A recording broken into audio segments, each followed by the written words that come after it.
Welcome to the reading of the Sabbath School lesson for the second quarter of 2022. Welcome to lesson number 10 in the series on Genesis. It's titled Jacob, Israel, ready for teaching on June 4, and I'm Percy Harrold. Sunday, May 29, Wrestling with God. Gone from Laban, Jacob soon has another experience with God.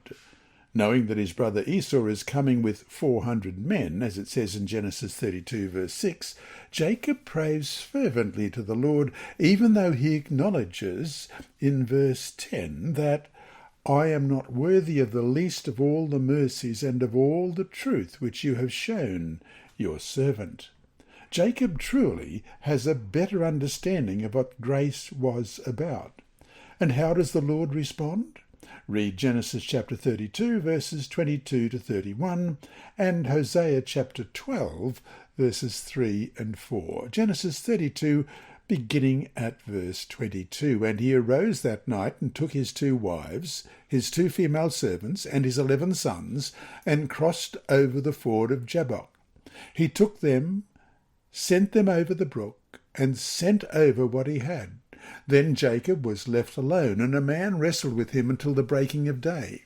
Now when he saw that he did not prevail against him, he touched the socket of his hip, and the socket of Jacob's hip was out of joint as he wrestled with him. And he said, Let me go, for the day breaks.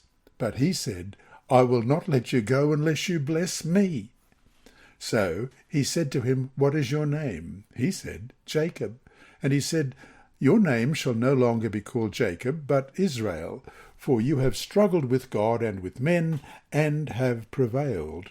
Then Jacob asked, saying, Tell me your name, I pray. And he said, Why is it that you ask about my name? And he blessed him there. So Jacob called the name of the place Peniel, for I have seen God face to face, and my life is preserved.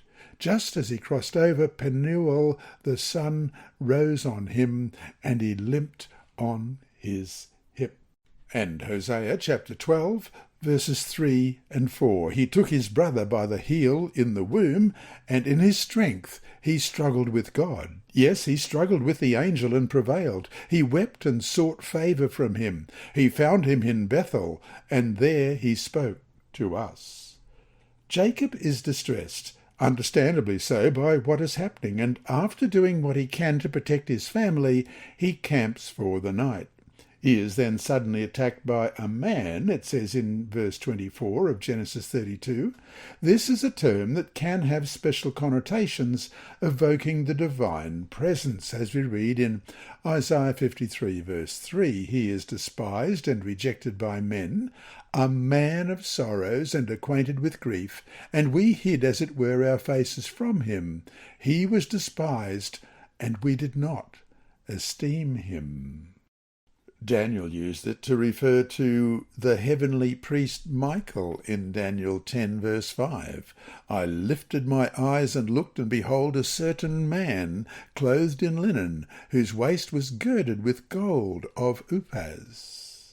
It also was the word used by Joshua to depict the commander of the Lord's army, who was the Lord Yahweh himself in Joshua chapter 5 and verses 13 to 15. And it came to pass, when Joshua was by Jericho, that he lifted his eyes and looked, and behold, a man stood opposite him with his sword drawn in his hand. And Joshua went to him and said to him, Are you for us or for our adversaries? So he said, No, but as commander of the army of the Lord I have now come. And Joshua fell on his face to the earth and worshipped, and said to him, What does my Lord say to his servant? Then the commander of the Lord's army said to Joshua, Take your sandal off your foot, for the place where you stand is holy. And Joshua did so. Indeed, amid the fighting, it must have been obvious to Jacob that he was struggling with God himself, as his words, I will not let you go unless you bless me, in Genesis 32:26 revealed. Yet his fervent clinging to God, his refusal to let go, also revealed his passionate desire for forgiveness and to be right with his Lord. In Patriarchs and Prophets, page 197, we read, "The error that had led to Jacob's sin in obtaining the birthright by fraud was now clearly set before him. He had not trusted God's promises, but had sought by his own efforts to bring about that which God would have accomplished in his own time and way." End of quote. And the evidence that he had been forgiven was the change of his name from the reminder of his sin to one that commemorated his victory. "Your name," said the angel, "shall no longer be called Jacob the supplanter, but Israel, for you have struggled with God and with men, and have prevailed." Genesis 32, verse 28. And so to finish the day, what has been your experience as far as wrestling with God goes?